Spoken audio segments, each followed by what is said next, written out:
All right, everyone. Again, my name is Laura Crandall. Sorry for the repeated introduction. I'm the Director of Student Involvement and Leadership. My pronouns are she, her, hers. And today is our session on food justice. It's an online symposium with some really great panelists that are in SU Food Studies, as well as Syracuse City, Syracuse District, School District. And we have some ESF professors too, who are joining us. I just put the names of our panelists. I'll share their contact info towards the end. So if you want to reach out to them via email, you'll have that later. Again, most of our panelists are at ESF or SU.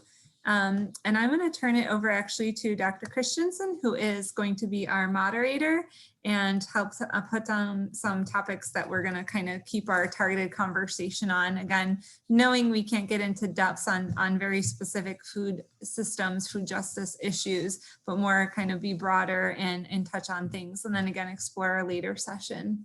All right. Thank you so much. Great. Thank you. Thank you, Laura. It's great to see so many people that are interested in this topic tonight, food justice. My name is Silje Kristiansen. I am assistant professor in the Environmental Studies department, and I'm going to be your moderator tonight. Thank you, Laura, for putting on this panel, and thank you to all the panelists for being here and to the audience. So tonight we're going to talk about a variety of food justice related issues, including food production. And therefore, I wanted to start off on a personal note. I'm going to start talking about food production as I have been part of it growing up. So my food background in food production really starts with me growing up on an industrial chicken farm or factory in the Swedish countryside. In 4 huge barns, my father raised at one time 90,000 chickens for meat, and he had several flocks each year. And as a child and a teenager, my father would always nag me to come and help at the farm, and I would go and help, and I would go through the barns and pick up the chickens that had died during the last 24 hours. He would also send me out into the barns to pick up the weak ones and chase down the ones with dwarfism, because those were not profitable and had to be culled. My father would dispose of them in large black plastic bags. At the end of the time with us, the chickens would be sent to slaughters, and my friends and I, we would often come and help pack them. It's a tedious work. You have to pack them all into plastic boxes. We put them on a tractor trailer truck and send them off to slaughter.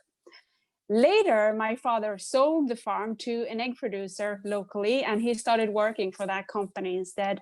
And a few times I would come back from school needing extra cash and asking, is there anything I can do at the hatchery? And one task that I was given there was to put the freshly hatched chickens onto a conveyor belt for the males to be sorted out from the females, because only the females chickens are used in the egg industry, and the male chickens were sent to a large grinder. You can imagine something like a huge Vitamix. My father claimed that this substance was sent to Germany to make chicken stock, but I never confirmed it that was true.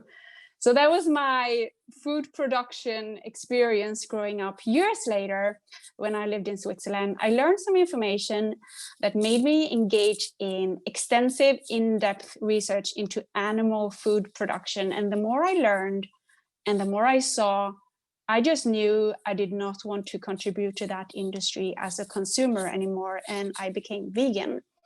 And one of the many different reasons for this decision that I took was learning about the detrimental impact that animal products can have on people's health, and learning about how people in the industry and slaughterhouses suffer physical and psychological harm. And on top of that, how vulnerable communities are suffering some of the harmful effects that animal product production can have. So with this, I've touched upon a few of tonight's issues, and we are going to start off with talking about food access. Let me just change the slide.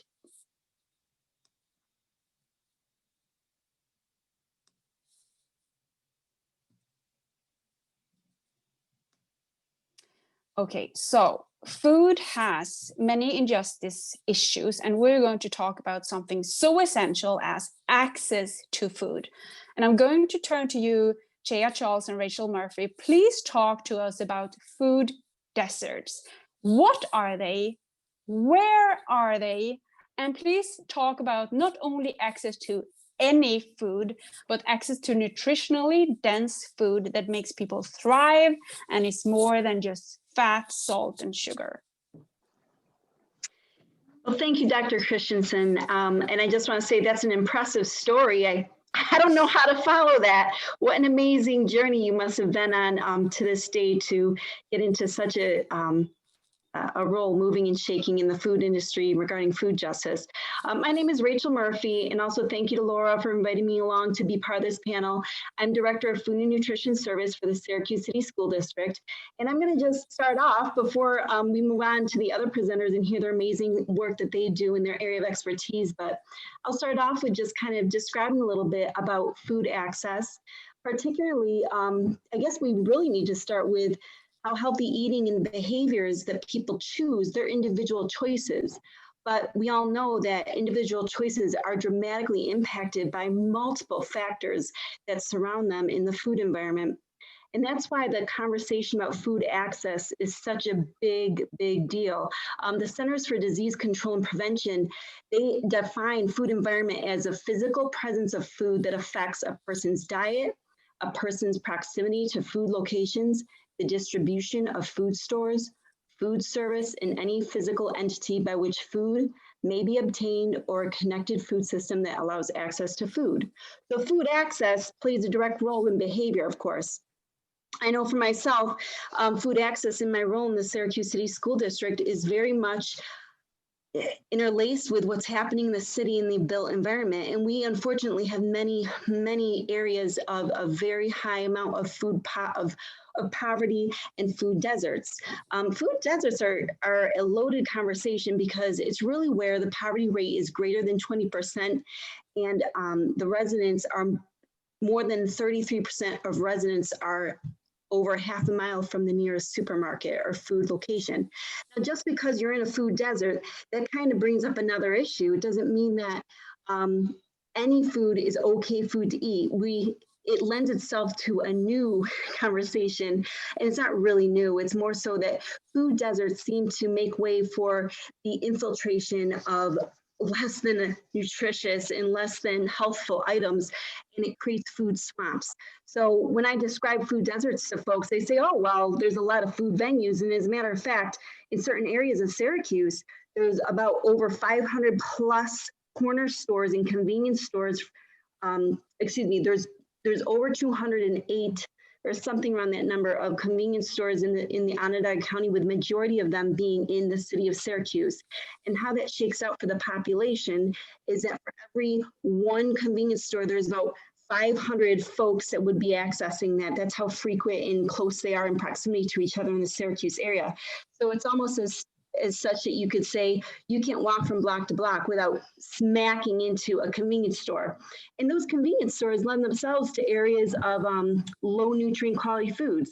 It's very easy to find a soda versus a whole fruit-based smoothie of some sort. What I would say though is that even though Syracuse has got many of these issues, and I'm describing food swamps and food deserts in Syracuse, it's made a way for folks who are in certain roles, such as the Syracuse City School District, to create food opportunities of health and access for students who are living in the city of Syracuse. So I guess I'll start with that, but I'll move on to our other presenter to maybe talk about how food is related to food access and how that translates not just in the urban setting where you can maybe hit multiple food venues of low nutrition quality in areas that are considered desert, but how that looks in the more rural setting. I'll turn that one right over. Okay, thank you, Rachel. My name is Chaya Charles, and I am a teaching professor in the nutrition department at SU. I am also a dietitian, and I've been working in the community as a registered dietitian for a little over 10 years in the Syracuse community. I still do work outside of teaching. In the Syracuse community, consulting with a few different healthcare places, but my main work is actually in community level nutrition and in food access for older adults. I am more focused in the county north of Syracuse, which is Oswego County. It is a very rural, low socioeconomic status county. There's not really necessarily a city per se in the county. It is very spread out. I work with a program up there called Oswego County Opportunities, and we provide a Meals on Wheels type service without being actually funded as a Meals on Wheels program, but we do that home delivered / congregate meal type service up there. And so I'm ingrained all the time in seeing people that have food access issues in the rural setting. In relation to food deserts, kind of where Rachel said that there was access to a grocery store outside of a convenience store within a half mile to a mile. In the rural setting, we actually define that more as not having a good grocery store within 10 miles.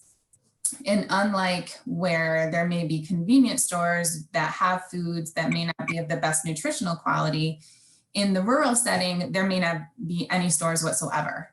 And so there's a major distance issue, especially when we get into older adults that I work with often, who transportation is also an issue. So if it's over 10 miles and we don't have a vehicle, there literally may be absolutely no access to food, not necessarily just not access to healthy food. And so home delivered options become a lifeline for people in a county such as Oswego County. So we do a survey every year and we ask people, what would you do if you weren't receiving our services?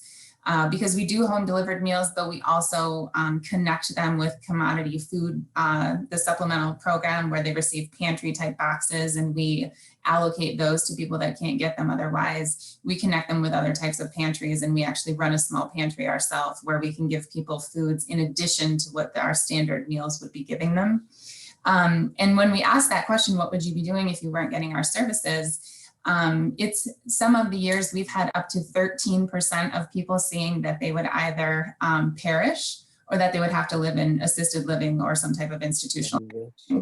And so these types of programs in the rural setting are literally allowing people to age in place and allowing them to live and stay at home.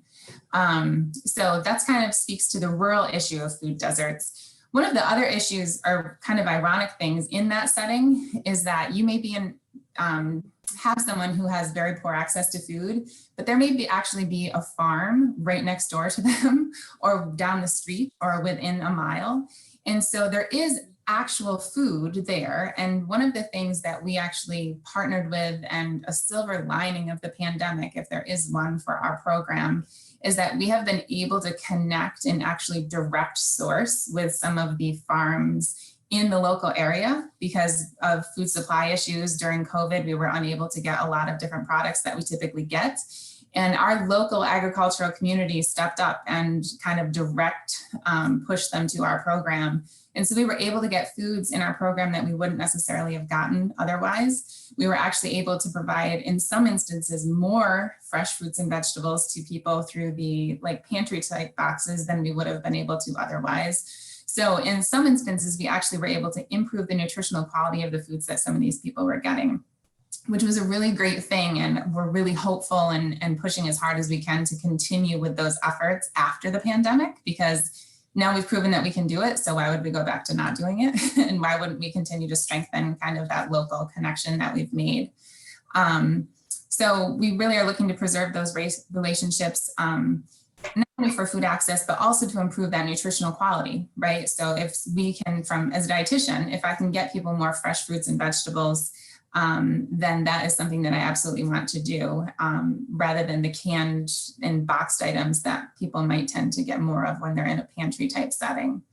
One of the other things, speaking of fresh fruits and vegetables, for those of you who might be interested, I also do work with the food pantry system here at Syracuse University, and work with Sayisha, who runs the food pantry at Hendricks Chapel, and sustainability management, who runs the food pantry on South Campus. And we have a community garden that we are trying to grow fruits and vegetables to, in the same effort that I was just talking about, increase the fresh intake of our Set the sound bar input to Bluetooth. And of the Syracuse community, that the student community that might be accessing the pantry. So as Rachel alluded to, from a nutrition standpoint, this is one of the first times in history that in our country we have had an abundance of food, but a lack of nutrition. And so that is kind of the hunger obesity paradox that we as dietitians really have to focus on and address strongly at this point. And knowledge is power, getting people to know where healthy foods are and know how to choose healthy foods and know where to get good information, because although knowledge is power, misinformation is a cancer. And so if people have bad nutrition knowledge, that is more harmful than having no nutrition knowledge at all sometimes. So we need to make sure that people have good access to good nutrition information as well as good nutrition from the food itself.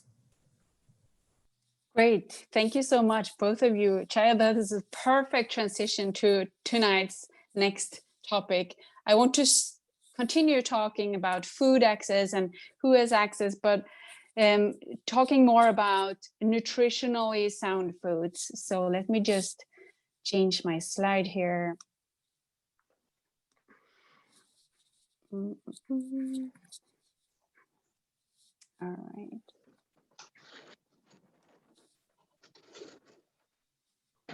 So next we are going to talk about racism in the USDA dietary guidelines. The US Department of Agriculture, USDA, publishes and revises every 5th year the dietary guidelines for Americans.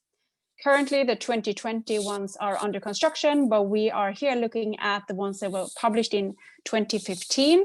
And I want you to know that dairy products is one food group that is recommended for a healthy eating pattern. Please keep that in mind as I summarize what a medical doctor, Dr. Milton Mills, gave a statement to the Dietary Guideline Committee during their hearings in 2019 when they were working on revising the dietary guidelines for Americans. In his statement, Dr. Mills points out that people of color are often lactose intolerant, yet the dietary guidelines for Americans suggest including dairy in your diet. For someone who has suffered from lactose intolerance, I can tell you that you're not feeling your best, and it's definitely, it can influence your ability to work, suffering from those pains and other effects. Let's leave it at that and turn to the panel. Rachel Murphy, what do you know about this issue in particular, and where else do you want to point our attention to when talking about food access, nutritional recommendations, and the issue of racism? Thank you, Dr. Kristiansen. This is certainly a very, very intense topic, and simply because the USDA guidelines, they dictate so many other federal nutrition programs and policies that really create the meal patterns for the WIC program, different SNAP programs, the school lunch program. And that's kind of where I fall under in creating meals and menus for the National School Lunch Program, the National School Breakfast Program, snack program. It all is intended to be based on the dietary guidelines, the My Plate method, which many of us know. And as you already mentioned, milk is a big part of that. I certainly have heard and have been chastised by African-American students and other students of color who have basically told me outright, how dare I serve milk as part of a balanced meal when that does cause so much discomfort and pain, and their bodies are not equipped with the lactase enzymes to digest that. Not to villainize milk, but the truth of the matter is the USDA guidelines are set up specifically with certain food items in play on the and must be provided as part of the child nutrition programs. in order for folks to have reimbursable meals given out. And the new National School Lunch Program is a program that every meal I serve, if I serve it, I can get reimbursed for it. If I don't serve it and nobody takes the meal, there is no reimbursement. So it's very important for folks who are in charge of those federal programs to operate them within the regulations and with fidelity so that we can continue the meal service for future generations to come. So it's kind of a conundrum. You want to make sure that you're meeting the needs of the students of all minority and ethnic backgrounds, but at the same time, abiding by the regulations, and the regulations appearingly being very racist at the root of it. I will say that it's not just regarding milk. It is true that during certain nutrition programming, such as the summer programming, you must provide milk with every single meal. You are allowed to offer lactose-free milk, Lactate, which is a very popular brand, and some of you might know, but it still is not allowing and giving way for some other milk products to be provided that would be maybe not necessarily milk at all, but other protein-based fluid sources or free water that is going to be just as nourishing and thirst quenching, because you can get those vitamins and minerals in many other ways than just dairy products, which we all know and science has shown that there's possibly even better and more bioavailable nutrients from other sources than there are from dairy products. And like I said, I don't want to villainize milk, but the truth of the matter is that the USDA over the years, even though they do go ahead and have done some effort to create a better dietary guideline and recommendation for the population at large, we still are way off in being able to provide the proper recommendation that will allow for those of color, minority groups, ethnic backgrounds to have within the guidelines provision and recommendation that speaks to their own food culture, their background, and also their health. So that's one of the things that I deal with on a regular basis. I can also say that one of the other things that is less talked about is the topic regarding when you have food guidelines that are set forth by the USDA and you're trying to create meal programs that meet all the different meal components. There's certain food identities that must be established by the FDA. Now, as we all know, the food industry is rapidly changing. There's products that come and go, and they evolve pretty quickly. And I'll say one of the things that I've in researching this topic, I knew of it, but I wasn't completely aware of how old and archaic it was.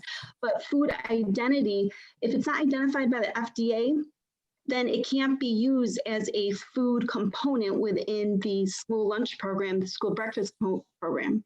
And that was shocking to me. One of the things that I did find that many of the foods that are identified have been done maybe 10, 20 years ago. They've not been updated.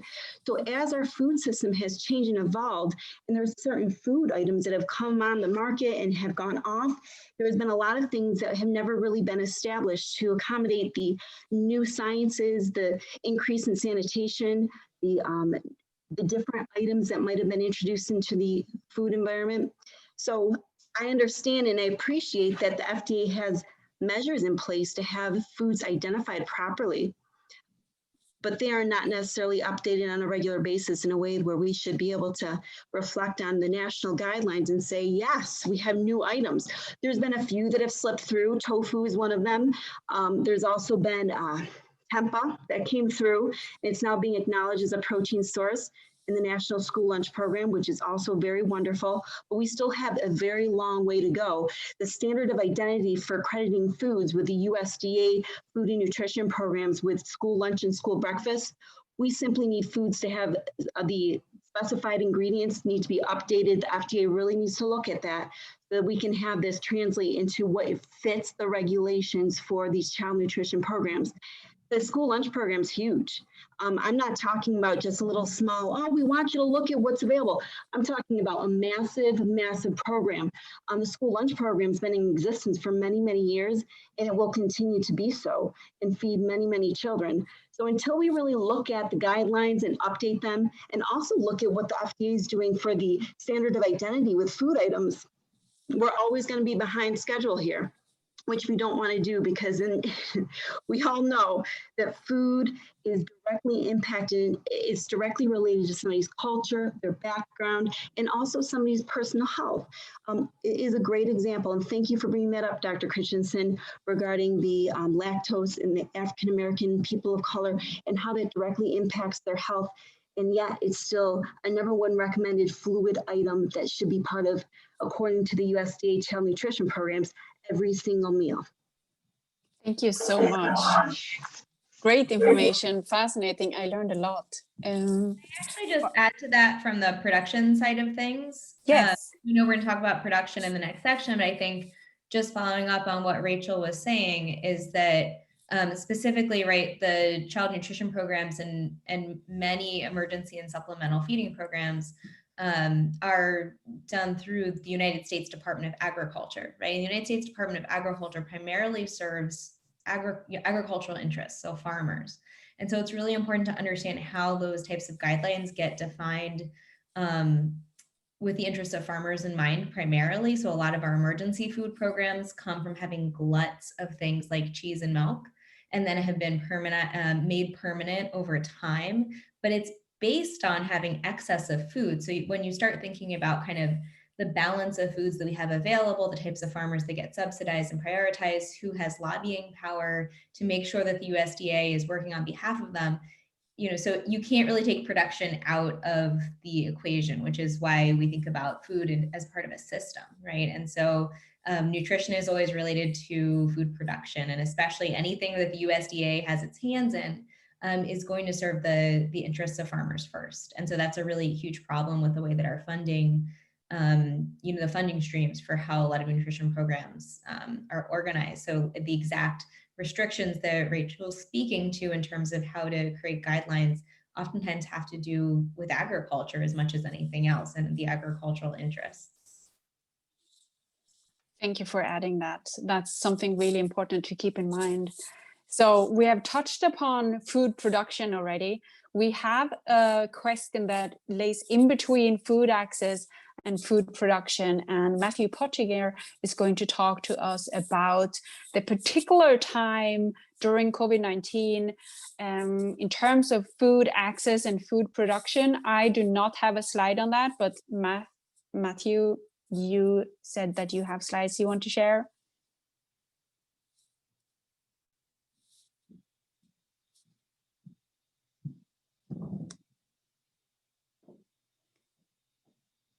You're muted.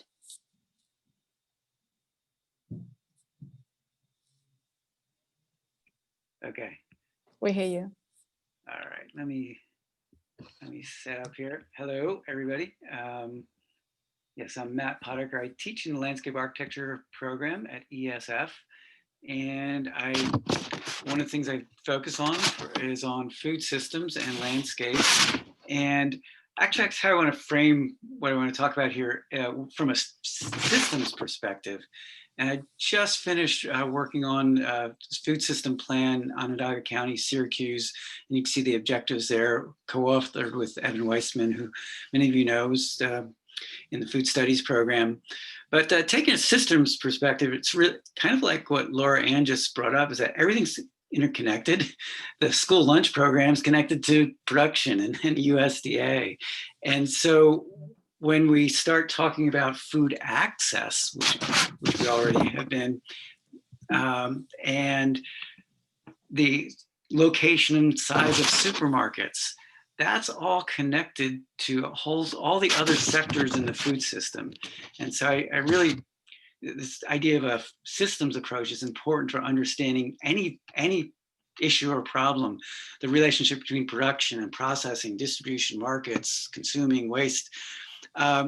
So just take the case of supermarkets. And I think most of you might recognize that parking lot in the background there. That's the Wegmans parking lot out there in Wegmans DeWitt, which is a food environment. But Wegmans is a really large one of the largest supermarkets you'll find. And how did they get so big? It's a whole set of systems relationships. One of those is scale of production.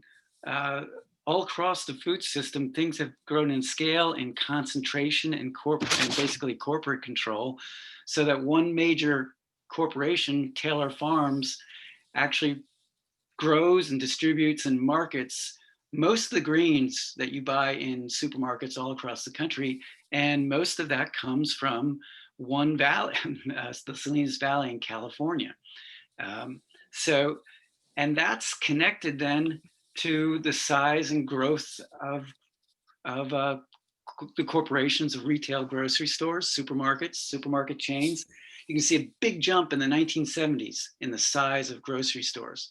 Right in the mid 1970s. That's tied in with the barcode that they could scan, and they could manage their warehouses more carefully, more precisely.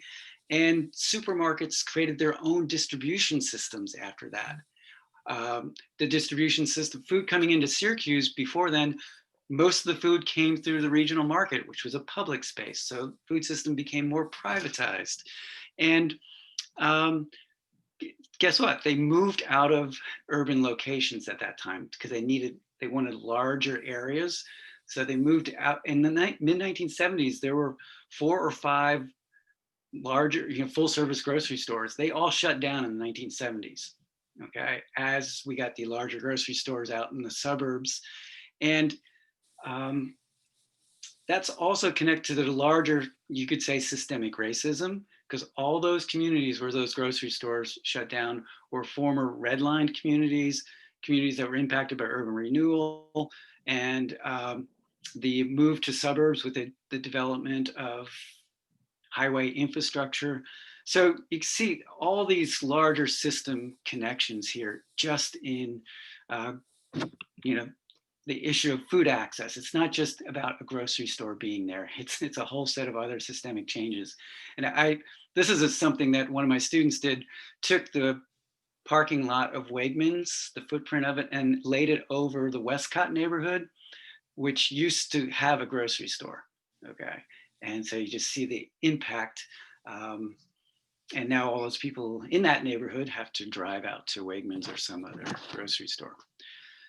So all of these systemic relationships really radically changed with the COVID this spring. And COVID revealed a lot of systemic issues that were already there, just like so many other things that made it much more visible. Visible on grocery shelves, at least initially with the panic buying. But, restaurants shut down. People lost jobs, and those people tended to be, in the service industry, they tended to be a certain income, race, okay? Restaurants shutting down, producers who supplied those restaurants lost their businesses. In one case, actually an egg supplier lost 80% of their business, pretty much almost overnight. And some of this work about the impacts of COVID on the local food system, that's being collected by a new organization, local organization called the Syracuse Onondaga Food System Alliance, which you all should check out their website. Many different people from different parts of the food system and different communities are involved in that. So they've been doing interviews about some of the impacts of COVID, talking with food service workers who are on the front lines and being exposed during this time. And while some places suffered, retail grocery stores, their volume, their importance increased. That was one of the few places we could go, right? The grocery store, when everything else was shut down. Farmers had to shift where they were sending their food, even how it was packaged. We know the dairy industry was impacted. Parking lots became part of the food system. Especially the emergency food system. Parking lots were a place for distributing food periodically throughout different parts of the county and the area. If anything, COVID made the inequalities of the food system more visible. And at the same time, it revealed some strengths, some resiliency that's there. One local distributor who over the years has lost business in competition to the large grocery retailers and the large food service distributors. Well, they actually shifted. We actually started to rely on them to aggregate produce and then repackage it in family boxes to distribute to food pantries and everywhere else. They're working nonstop, and they can't get enough people to help them manage food distribution in the emergency system at this time. And that was only possible because we had some local infrastructure left in our regional food system. So in some ways, the COVID has revealed the importance of some of these local connections and local resources. And I know one of those local resources is the school system, and all the work that Rachel is doing as schools have become an important distribution site and access point for food during COVID. So I guess I just want to frame some of these things in terms of systems relationships. And I can stop sharing my screen there and open it up to some other folks to pick up with. All right, great. Thank you so much for providing this very interesting insights. Let me see if I can reshare my. Can I add one thing to that, just to kind of go ahead. Off something that Matthew spoke of in regards to access and just kind of systemic issues. One of the things that we saw happening a lot that was grocery delivery services increasing because people didn't want to go out and they didn't feel safe. But one thing to make note of is that there's typically in the rural setting extremely high delivery charges or mileage limits that grocery stores will not do such a thing. And the other thing is that almost none, I believe, as of April, there was only one large grocery chain that actually accepted SNAP benefits for payment of groceries through their online service. So you were actually, if you were using a food assistance program, were unable to pay for the groceries through the online system that would deliver you groceries. So the delivery was not an option for people in the lower socioeconomic status. So it made that glaringly obvious as just another avenue that was unavailable to people who couldn't afford it. Actually, related to SNAP, I'll just add, one of our students who works in a large supermarket said that the SNAP available products that, you can only use SNAP for certain, you can't use it for certain things, those got wiped out, and people who had SNAP benefits couldn't use them because the appropriate foods were not in stock. So yeah, that was one of the issues as well. Can I also add something to what Matt was talking about, to what he was talking about in the beginning of his talk? We introduced this kind of section talking about food deserts, and I just wanted to introduce the concept of food apartheid is something that a lot of scholars are moving towards as a framing, because exactly as Matt was speaking about, the history of redlining and moving of grocery stores out of urban centers was very much intentional. It's something that happened as we saw gentrification and shifts of wealth out of urban areas. And so the idea of a food apartheid points out that this is a social process that happened, that it was a conscious process that happened, rather than the term food desert, which seems to naturalize the idea that, oh, well, some people just don't have grocery stores because they're not organized, or they aren't hard workers and they can't afford it, right? So there's a racialized, and it's a very, food deserts is been a very popularized term. It's been used for a long time, but I think we're making progress in kind of shifting to a more progressive way to think and talk about these things that points to the racial inequality in an explicit way. So personally, I'm moving towards the term food apartheid, and I know a lot of advocates and scholars are pushing us in that direction. All right, thank you. Thank you for adding those interesting aspects and very important topics to think about. We are going to move on a little bit. For the audience, please keep any questions to the end, write them down, write them in the chat already if you have questions related to topics that we touch upon and move forward. We're going to come back to those at the end. I want to move to working conditions now, food production. And I'm going to show you 3 different triggers, if you want. The first one here is a New York Times article from 2015. It's called Sea Slaves, the Human Misery That Feeds Pets and Livestock. This article talks about how people are kept as slaves in the Asian fishing industry.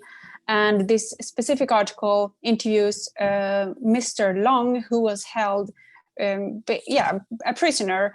And he talks about how much of this catch comes from the water off of Thailand, where he was held, and it's sold to the United States, typically for canned cat and dog food or feed for poultry, pigs, and farm-raised fish that Americans consume.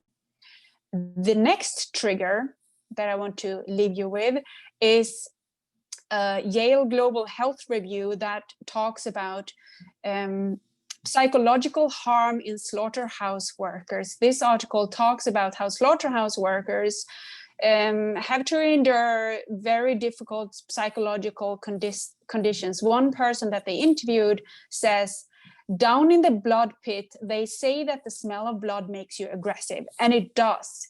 You do get an attitude that if a hog kicks at me, I'm going to get even. You're already going to kill the hog, but that's not enough. It has to suffer. When you get a live one, you think, oh, good, I'm going to beat this sucker.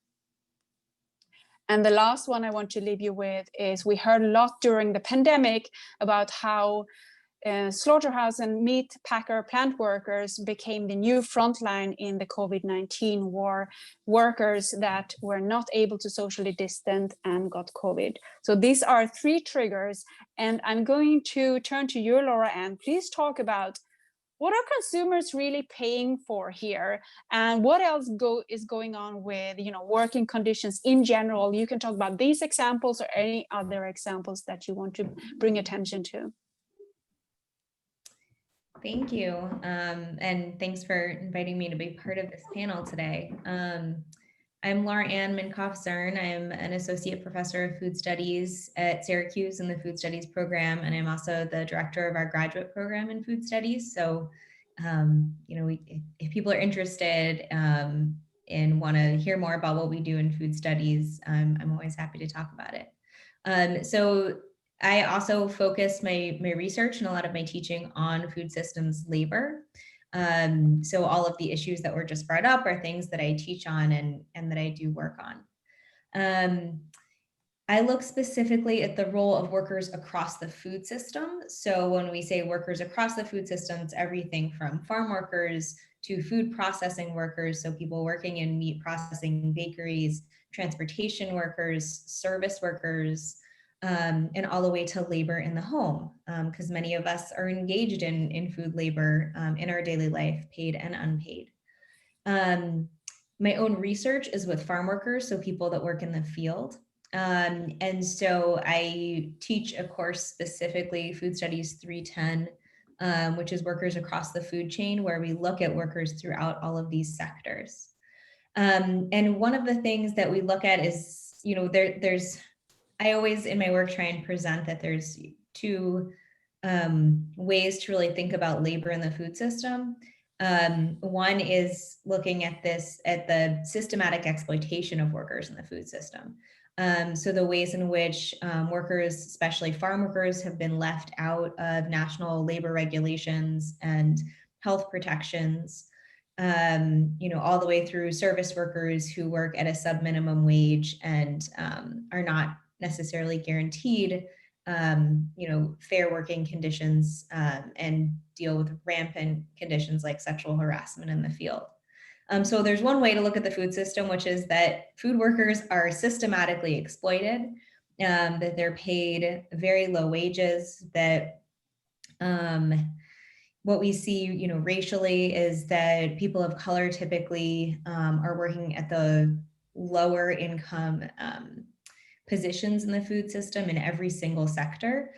So, while white food workers make close to $25,000 a year in the food system, which is not a living wage anywhere, food workers make about workers of color make about $5,000 less than that. So these are incredibly low wage positions for the most of those workers. So there's one way to look at it, which is systematic exploitation, right? So what are we paying for when we consume food? Well, we're not paying workers very much for that food, right? They get the smallest portion of the dollar to all the food that we consume.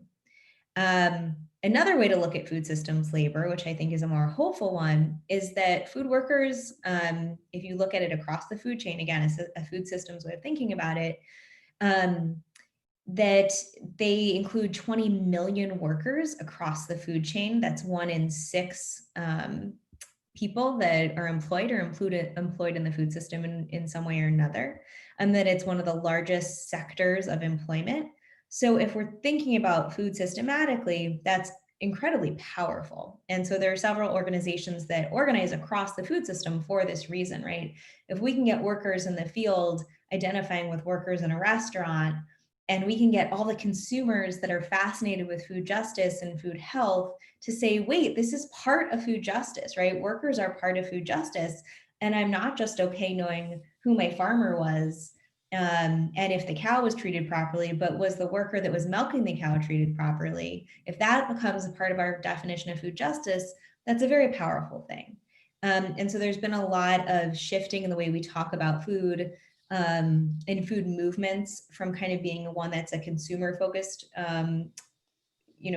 narrative, to one that's looking more at labor as part of that. So, people that authors that tend to draw people into food movements, from kind of Michael Pollan to Mark Bittman, who are these, white men that write for the New York Times, but that a lot of people really enjoy reading their books, have also shifted to saying, wait, we have to talk about labor. We can't just talk about slow food and things that make us feel good. If that food was, if the worker that grew that food, if the worker that packed that food, if the worker that served us that food in the restaurant has not been respected, that's not just food. So it's been a shift that's been happening, that I think is happening. So I think, like I said, there's a depressing way to think about food labor, and then there's a hopeful way to think about food labor. And I think we have to consider both. There's a lot more I could say to talk about, in terms of food workers. There's a lot of great activist organizations doing work to raise awareness around wages and working conditions. The Me Too movement played a really big role in looking at how women in particular are subject to sexual harassment in restaurants due to the sub-minimum wage, due to tips being such a big part of how women have to sell their labor and sell themselves in a restaurant, right? That needs to be part of the food justice conversation. So, I could go in a million directions, but I think I would leave it with, that we really need to consider labor. And this, I would also say this includes, right, people that work in schools. There was just a great book published on labor for cafeteria workers, and how do we think about that? So it just touches all of our lives in all these ways. If people do want to learn more about it, my Food Studies 310 is a class where we pursue these questions all the time. But yeah, I'm happy to answer more questions about food labor. Like I said, there's so many things to talk about on the topic. Great, thank you. Yeah, in the interest of time, let's keep any questions and any additional comments on that till the end. We have 2 more very interesting issues that I'm sure that everyone wants to hear about. The next one is local food, and the last one, please stay on, is gender and food justice. So after having talked about issues of food production, let's talk a little bit about local. Stu, Diemont, local food production seems like it could be the solution to some of the issues that we have raised tonight. Please talk a little bit about local food production. Well, yeah, sure. And so my name's Stu Diemont. I'm an associate professor in environmental and forest biology at ESF. And before I talk, I just wanted to recognize that we're at least anyone who's in Syracuse or the area, that we're in the traditional homelands, on the traditional homelands of the Onondaga. Now, that's particularly important for local food. The entire area that we are on historically, going back hundreds of years, was an area of food production, not a system that was that lacked in complexity, but actually a system that was highly integrated in with the local ecosystem, where the wetlands, the lakes, the forests, the fields were all part of this complex local system that people were harvesting from.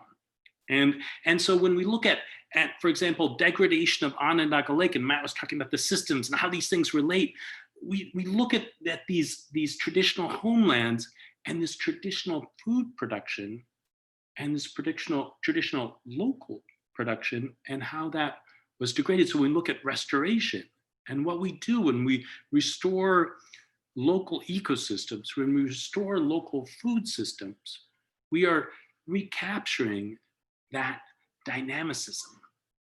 And right here, we need look no further than this watershed where we are at SU and ESF. And we can look at local food production in terms of, you know, community supported agriculture and food forests and these wonderful efforts for community gardens and how these things all come together. And that's really important when we're considering this novel way of thinking about food systems. And we can look at traditional groups, traditional tribes like the Onondaga and the rest of the Haudenosaunee, but we can also look around the world at complexity in local food systems.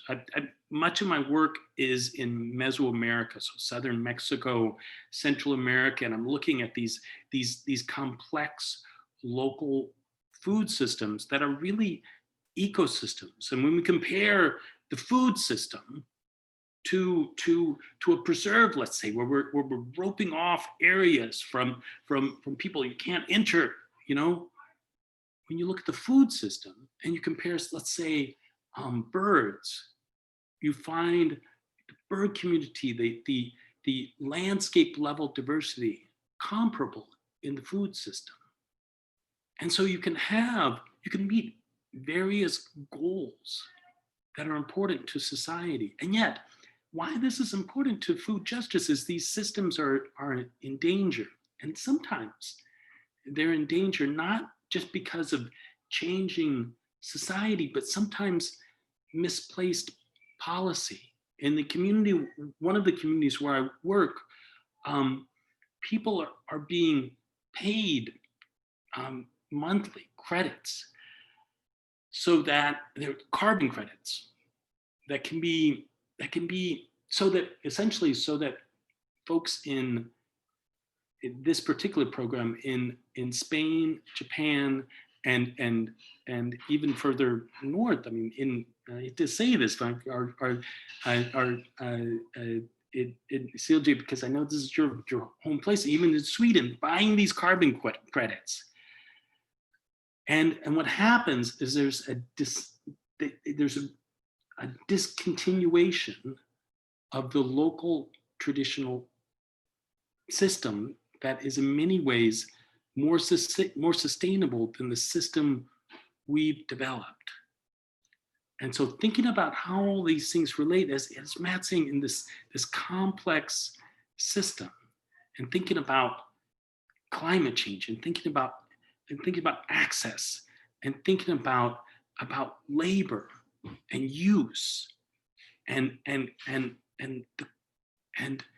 transportation and just larger sustainability. It's really important to think about how all these things come together as we create novel, local, connected food systems that are truly just.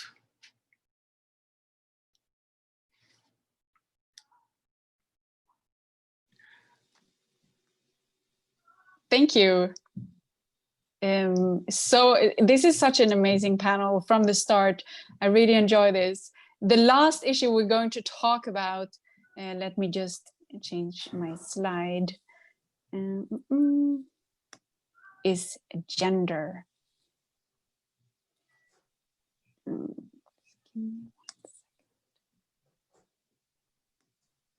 All right, so the last issue I want to raise tonight is gender and food. And I'm going to turn to you, Annie Bellows.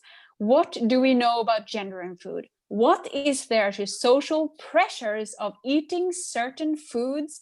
How should we think about statements such as, hey, but you don't look like a vegan?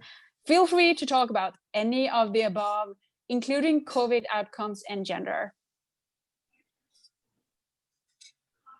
Thank you so much, Silje and Laura, for inviting me.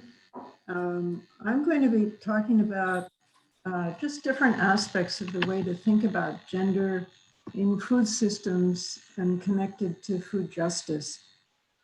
This picture kind of gives you the idea of, what do men eat, what do women eat? And we do have this stereotype of men eat meat, women eat salads. But I just want to bring up that we can think about this in other ways also. In some places, and we often say in some societies, but also in the States, men will eat first, and they'll eat most, and they'll eat most of the protein that's available. And this is an aspect of intra-household food security that is very problematic and that is addressed in a number of different ways. So this is one aspect of gender and food justice. But in the States, we have a situation where we can also look at this in the context of class, so that we have a situation where the USDA will fund meat production, the grain and soy products that go into feed, and such that we go to a fast food joint and the burger is less expensive than the salad. So we have to be very careful about sort of taking this picture, I think, and thinking about, meat and men and salads as women. But there's an aspect of food justice that is maybe it's almost twisted here into a gender aspect, but there's a very important class aspect in the way the policy works around what kinds of foods receive subsidy. And not incidentally, a lot of the fresh fruits and vegetables, which are so necessary for dietary health, are the least accessible because of cost. But I'm going to actually switch screens for a minute, because what I want to do is talk a little bit about ways that I introduce gender and gender justice and food in a course, a graduate course, FST. I'm a professor in food studies over at SU. Of course, a graduate course, FST 706, Gender, Food, and Rights. And just give you some of the ways, the many ways that gender comes up related to food justice. So hang on just a minute while I pull this up here, share. And so one aspect, whoops, that's the wrong one here. One aspect is to look at some of the data around the Human Development Index data, which shows that there is an association between women's rights, as noted by access to education, political life, health, and sexual autonomy, and food security. So where there are higher higher rates of women's rights. There's also better food security. There's also an association with peace. And one aspect of women's rights is access to land, and the security of land tenure, which is not exclusive to ownership, but also just use. This is just an example in the context of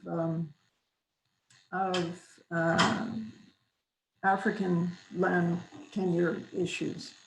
But another important issue where gender takes place is in the context of organizing across spaces, whether it's, you know, across groups in Syracuse or up and down the Americas, or even more globally.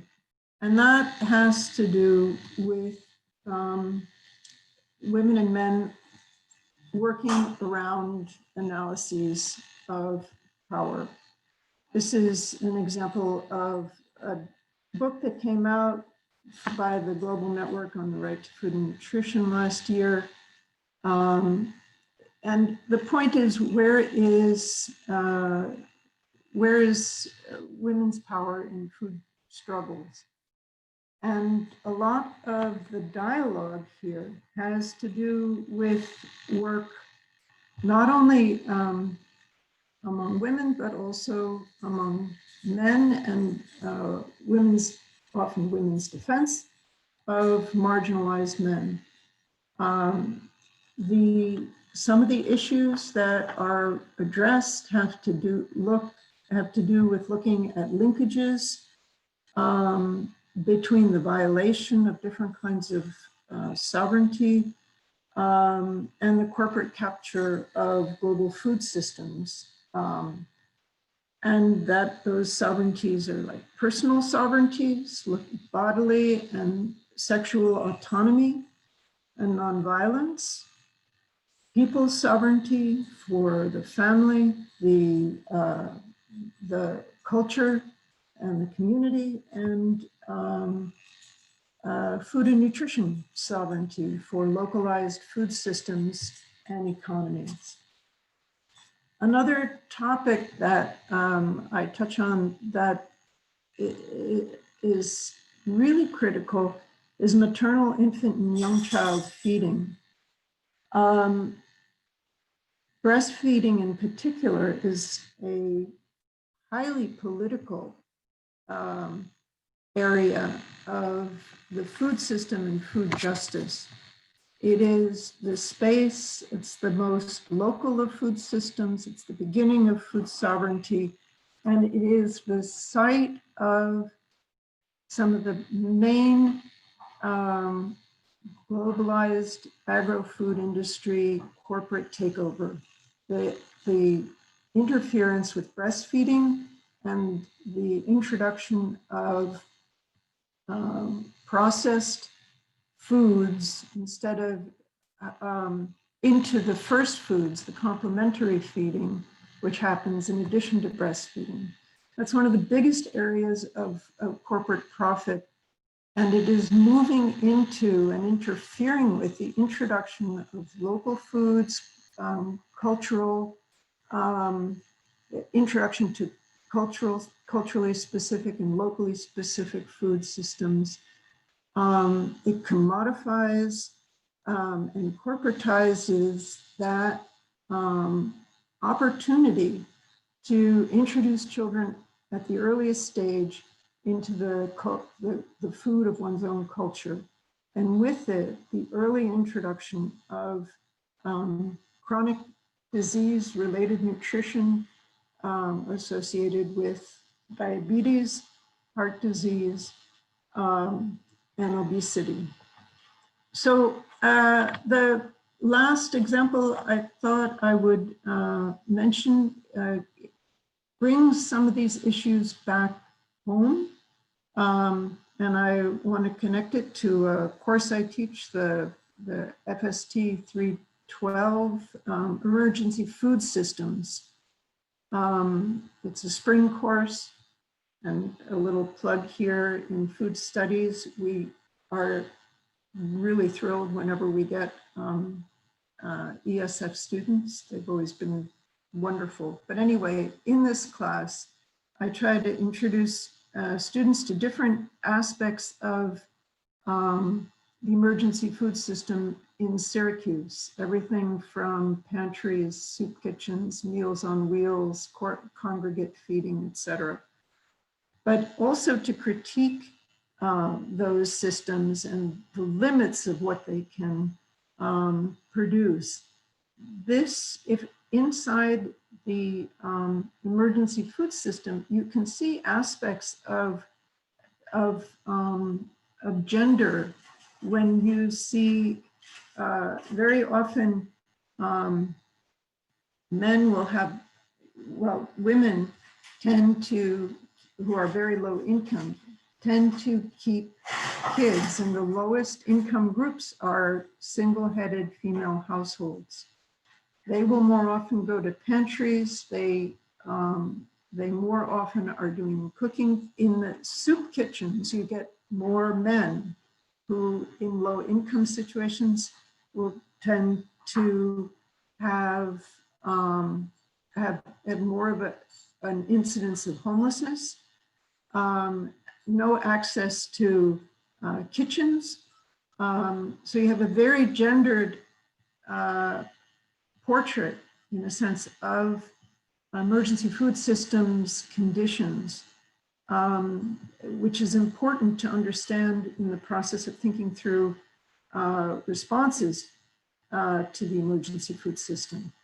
I'm going to stop there. I just meant to give you sort of an introduction to the way gender comes up in food justice and food systems. Thank you.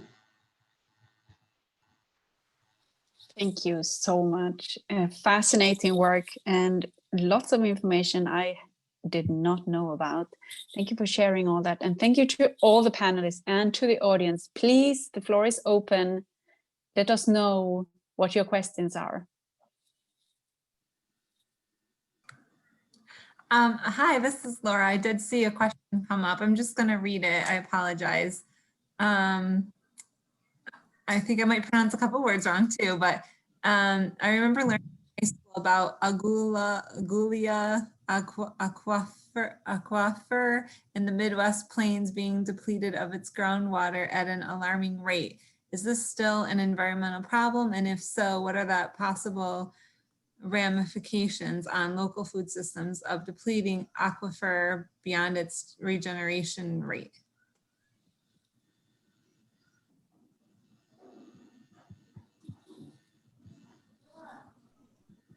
It still is a problem. The Ogallala aquifer is being depleted at an alarming rate for irrigation, and what results is the water that is drawn becomes increasingly saline. So that affects your soil. It not only is affecting water availability for non-food uses, but it actually makes water for the food and for the soil itself less appropriate and actually environmentally damaging over time. So yeah, with the huge drawdown meters of groundwater over the course of the last, and that has not ceased. If anything, it's accelerated.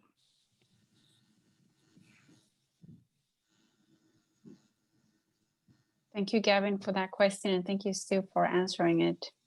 Any other questions you have on any other topics that we touched upon or anything else related?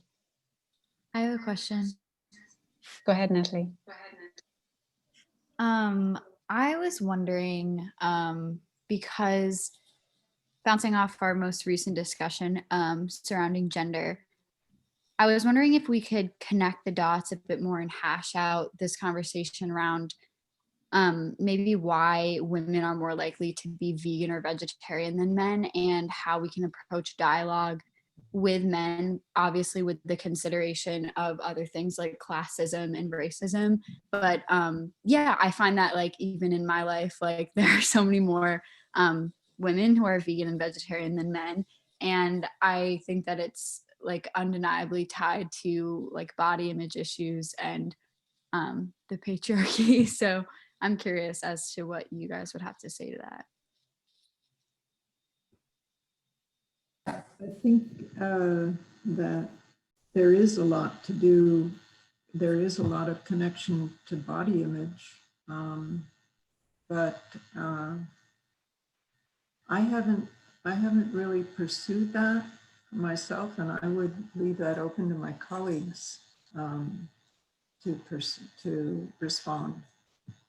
So I could speak to that a bit. So in the nutrition department, I actually teach a course on weight management and disordered eating. And the vegetarian veganism rate is highly linked to body image and disordered eating tendencies in females specifically. In general, when we're looking at gender in terms of nutritional trends, women are far more likely to engage in kind of fad diets and nutrition trends that you see in the industry. Certainly there's other reasons that people are practicing vegetarian and veganism, but if we're looking at it from a gender perspective, it often is related to body image, women being more likely to try diets of any kind in an effort for more of a visual appearance than necessarily other kind of pressing issues such as environmentalism or such things. Especially in the college age demographic, we do see a very strong tendency for kind of trialing those types of diets. And the majority of students who are trialing those are female.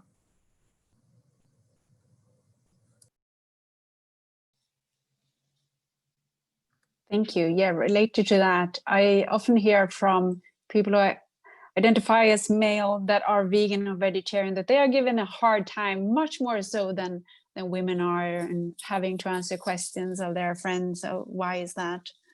It's an interesting question, Natalie. I will look into that further. Thank you. Any other questions? Yes, we had 2 more come in. So I think one was sent to everyone. I'll read it though. What ways to address and determine which families in the area were still facing food insecurities during the pandemic without re-traumatizing and using direct surveys? In other words, are there certain factors we should look for in terms of transportation, etc.? Current intern working with Peace, Head Start.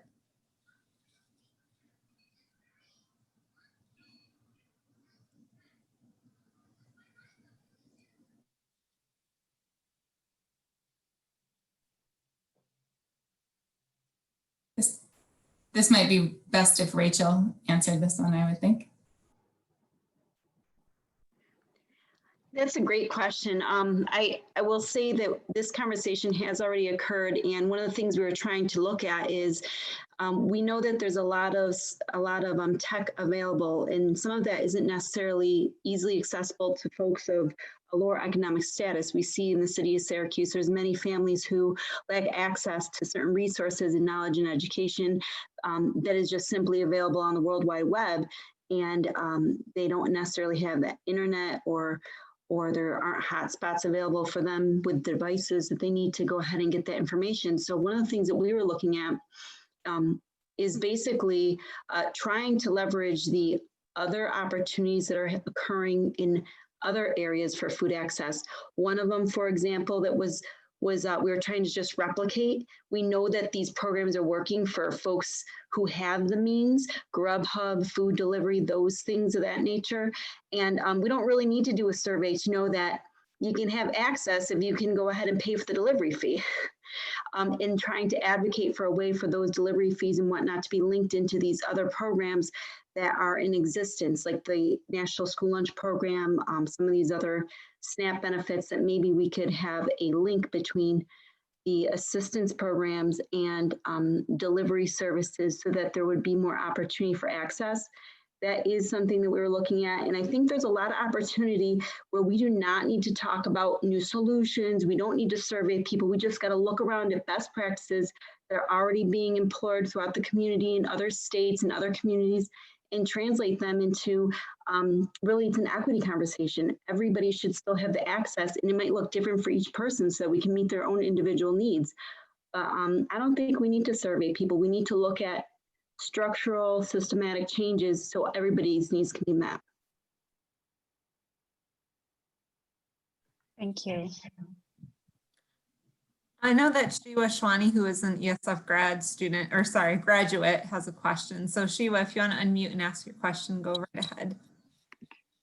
Hi, everyone. It's nice to see most of you. I know most of you because I have a minor in food studies, but yeah, so I currently work at Catholic Charities Homeless Services. So one of the places that I'm working at now is the men's shelter, men's homeless shelter. And then I am pretty active in the community when it comes to the refugee population and other high-risk populations. So my question is, what specific issues have you seen either in the refugee or homeless population when it comes to food justice, specifically here in Syracuse, and what are a few solutions to these issues?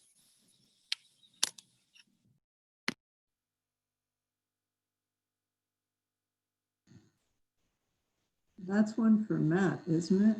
Well, I can try. I just know the refugee community, like other communities with disparities and inequality, it was their ability to get information on where to get help was limited. I do know that they had to make some special efforts to distribute some food, actually, and meals, but it was a great connection between with Adam Sudman and with Love Kitchen, and a lot of meals were distributed throughout the refugee community through that bit of infrastructure there. So yeah, they were definitely impacted, more so than other groups. So I can only speak to the refugee community. Yeah, I work with the Salt City Harvest Farm, and we lost some funding in the beginning of the year, and it's like, this is something that's really valuable for not only for their food, but for a whole series of other social networking. And it seemed really odd that in the time of pandemic, our funding was cut, and we had to figure out how to keep the program going. One thing I could add to what Matt said, and Matt does more work with the local refugee community than I do, but I am involved in one project with colleagues in marriage and family therapy and public health, where we're looking at mental health among the refugee population in correlation to food insecurity and gardening. So we're working with refugees that work, some work with Matt at Salt City Harvest, and some work with other projects or home gardens. And one thing, that we're looking at is how not only being food insecure affects people's mental health and kind of resilience in coping with the refugee experience. So there's kind of the direct issue of food insecurity and not having enough food to get from one meal to the next, but also the cultural aspect of not having the right kinds of food. And that's something that is not just among refugee populations, but all immigrant populations to the US. And, one thing that we see is when people have access to spaces to garden or farm, that does affect, not only food security, but cultural resiliency, mental health, all these other factors. And so while gardening is not the solution to everything and is not ideal for a lot of people, it certainly does address multiple issues related to food. And back to what Stu was saying, I think people coming from agricultural backgrounds where they already know how to grow food sustainably is really important to pay attention to, because their practices tend to be very diverse, very low input. And so it addresses a lot of issues that we care about in the food system. So I think we have to also think about refugees and immigrants as part of the solutions to lots of problems, and how do we incorporate those communities into thinking about a better food system for everyone. Thank you. Thank you so much. Really interesting stuff and questions. I will give us maybe one or two more questions. I'll read this next one, but this one's for Rachel. But as we're wrapping up too, if all of our panelists can maybe even, your last question will be for everyone, of more ways in which students can get involved, whether it's a course, a program that you help run or a part of, a board you're on. I know we talked about Food Recovery Network and food pantries. So anything you can do, because I sense our students want more, and the students on this panel. But so I'll give you that precursor. But for Rachel, is the school food program standardized on a national level, or does it vary state to state? And then is there room in the program to accommodate local food production? Great question. Thank you again. The USDA, the Department of Food and Nutrition Services, is responsible for administering the program, but they do leave a lot of authority for the implementation of it with the state level, and that is done in collaboration with the School Food Authority, which I would be the representative for the Syracuse School Food Authority. Just keep in mind that every item that is served, every meal that is combined, is all under those USDA mandated regulations that will qualify something as a school lunch or a school breakfast. So even though there are a lot of flexibilities where somebody isn't necessarily breathing down my back saying a PBJ must be served, which is very much a very American and white kind of meal, and something that not all cultures can really enjoy per se, and many with allergies can't even enjoy. There is quite a few flexibilities that are there, as long as they meet the nutrition standards. The other piece is that, yes, there is a lot of opportunity for the food system, food supply, to accommodate an increase in localized food products production for it to be used in the school nutrition programming. It's already been mentioned, and I hope that you gathered from all the conversation, it's a pretty loaded topic. There's a lot of unpacking in the food system and the food process. Everything from the decision to what is grown, environmentally, what's even available to be grown, who harvests it, what happens throughout the process. COVID's shined a lot of light on transportation of products and getting it to where it needs to go in the proper packaging and the distribution channels. So there's a lot of issues in place that kind of prevent localized products from being served in a local system, so that there's more of a sustainable food system in place. And really that all relates to food sovereignty, where people have the choice of what they want to eat, how they eat it, where they get it from. And that's something that I would like to have more available for students and families that are participating with the involved in the school lunch program, school breakfast program, that they have more of a voice, but the voice isn't in vain. It's something where we can actually accommodate those needs. We wouldn't be able to do that without these system changes kind of taking place.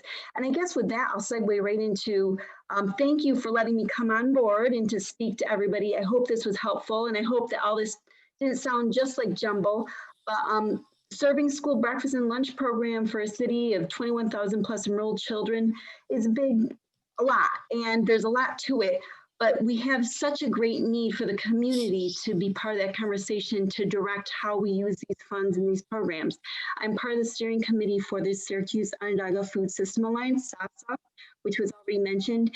And that's a great opportunity for students and fellow colleagues here who would like to get involved in this conversation about food justice on a greater scale. And I encourage you, obviously, Mr. Pottinger already brought it up, but definitely check it out. It's a great opportunity and way to get involved on the bigger topic, and hopefully we can change some things in our food systems. Great, thank you. Anyone else who wants to talk to the issue of how can we get involved? I just want to mention that students, ESF students and SU students can become part of the Green Campus Initiative, the garden that's actually at Lafayette Experiment Station. So getting your hands dirty, growing some things, and contributing to the ecosystem services from that plot is a wonderful wonderful opportunity open to all of you. And if you're graduated or want to be part of the community effort, the community gardens and the Syracuse Grows, and just getting into Syracuse Grows and seeing the community gardens and getting a plot in one of the community gardens is a great way to, contribute to your own food sovereignty and the ecosystem services that these community gardens provide. Thank you for that, Dr. Diemont. I know that there's also mention of some courses, and thank you to, again, our alumni now, Shiwa Shwani, for mentioning the food studies minor. Can we touch on, in whatever order, I know that we're approaching 8:30, but any other ways in which students can get involved? I mentioned, again, Dr. Diemont mentioned Green Campus Initiative, Syracuse Grows. Many students are familiar with the Food Recovery Network that does recover food from dining halls, snack bars, and other food waste to local pantries and soup kitchens. But are there other items students can get involved in that we can share?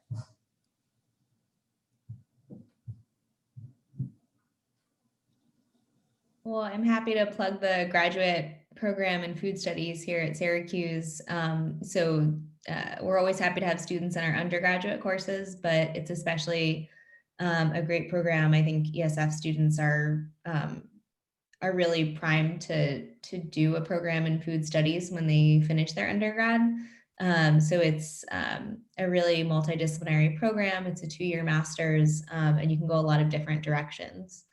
So people that want to kind of pursue these issues more, both in a professional sense and an academic sense, it's here at Syracuse, and we're happy to talk more about it. And then as far as a way to get involved from more of an advocacy side of things, I've actually been, and there's also some really good stuff being posted in the chat for people to check out too. The Alliance for Fair Food and Student Farm Worker Coalition is a really wonderful organization that does a lot of work with students nationally. So if you're interested in labor issues and farm worker issues specifically, we don't have a local student farm worker activist group. It's something that I've volunteered to help students get involved with and sponsor for many years. But I'm always happy to help students get more involved, to start a chapter here between ESF and SU. But even if you don't want to do it associated with the university, there's a lot of ways as a student that you can work to advocate for farm workers and other food workers. Yeah, I would just encourage,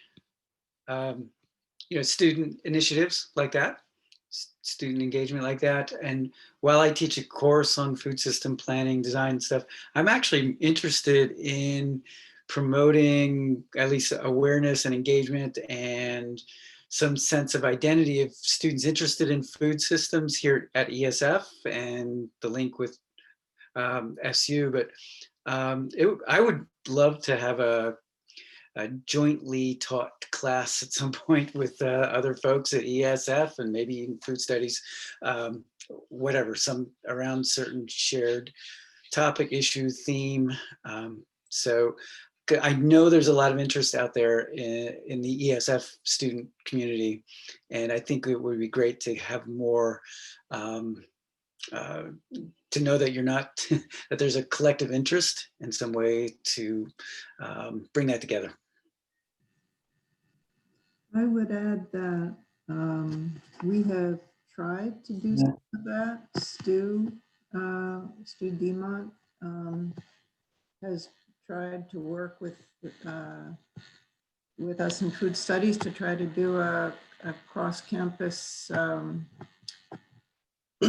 campuses sort of agroecology program, and we've just run into a lot of administrative barriers, but I think student organizing can make a big difference in administrations changing their tune and bending, because they have to eventually, yield to what students are interested in. So I would just say, if that kind of thing is of interest, student organizing would be helpful. But I have another thing that I want to mention, and that is, how can students get involved? I would encourage students to teach yourself some of what's going on at the international scale. There are systems of food sovereignty, organizations like Via Campesina, FIAN International, many really important projects and organizations that are working in ways where there needs to be more cross-border organization. If we are talking about the problems of the agro-industrial complex and globalized food systems and such, we have to also organize at that level. We have to understand that. And there is so much going on internationally.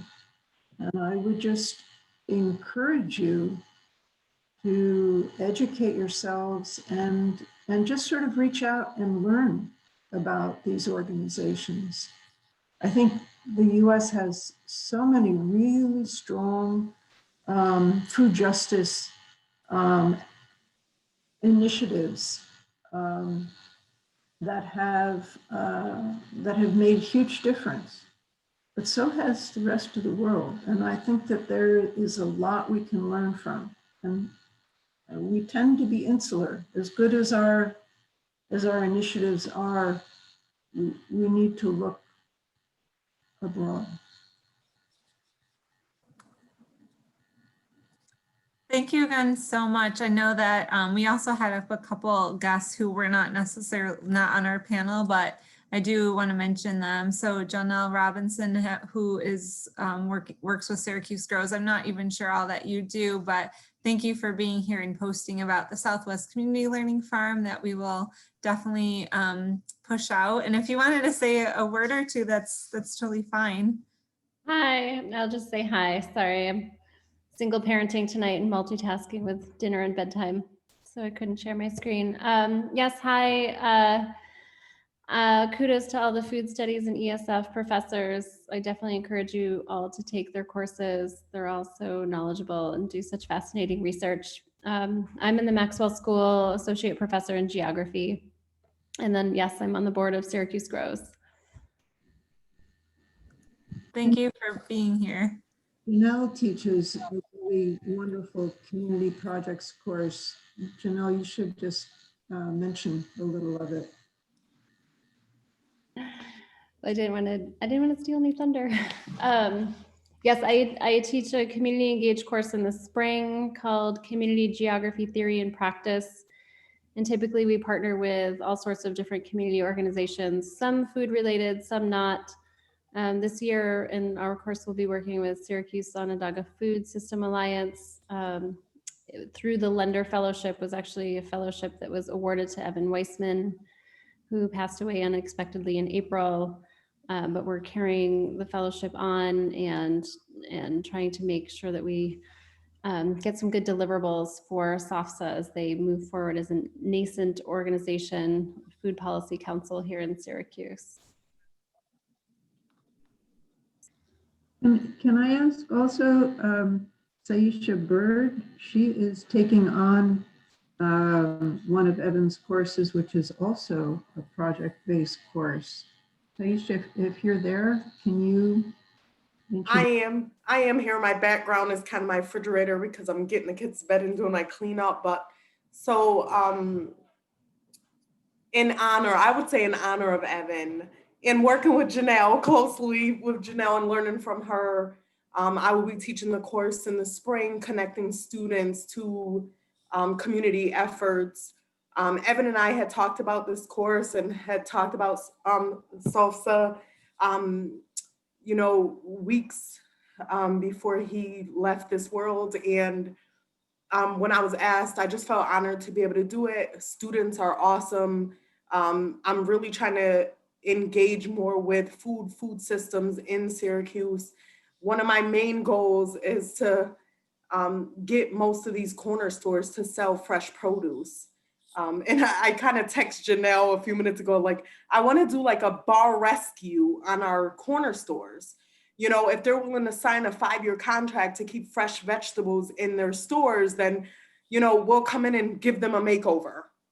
You know, something to entice them, to get them to sell better food in our community. I mean, I live on the north side, we have one grocery store. You know, and it's hard for people to get to. So, you know, I don't know, I'm excited. We'll see.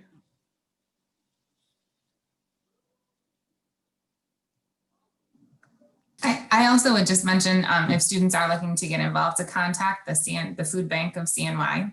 They are affiliated with all the emergency assistance programs in Syracuse, and they're in desperate need, some of these programs, of bodies at the moment. A lot of our programs saw 30 to 40% increases in need during COVID, and that's still happening. So we need people to get the food to the people that need it. So I would encourage you to contact them. And if you aren't sure how to contact them, you can contact me and I will make that happen. All right, thank you so much. Is there anyone else who wants to add to the discussion? If not, let me thank the panel. Let me thank Laura for organizing, and everyone who came to this panel tonight and engaged in the discussion. Fascinating, thank you. Thank you, everyone. I can't thank you all enough. I know that it was the beginning of what we hope to know more. And we'll try and figure out ways in which we want to continue this and have more targeted conversation. It's great to put names with faces and see we do have great students who go into the food studies realm. And so, you know, I don't have numbers, but it is just something really interesting. And I know that, you know, one final plug is we do have a food pantry at ESF, is actually sort of borrowing and stealing what we had at SU and trying to do it in our own space to provide more closeness and proximity. But I do think we have more work to do in that world because there are no fresh items in there, which is, you know, something that I know that we have work to do. So I think we all want to provide and support you all. So I will again share this information and some of the ways to get more involved as well. And I'll push out this recording when it gets into YouTube tomorrow. So thank you again very much to our panelists, very much. Thank you. Thank you. Great to see everyone.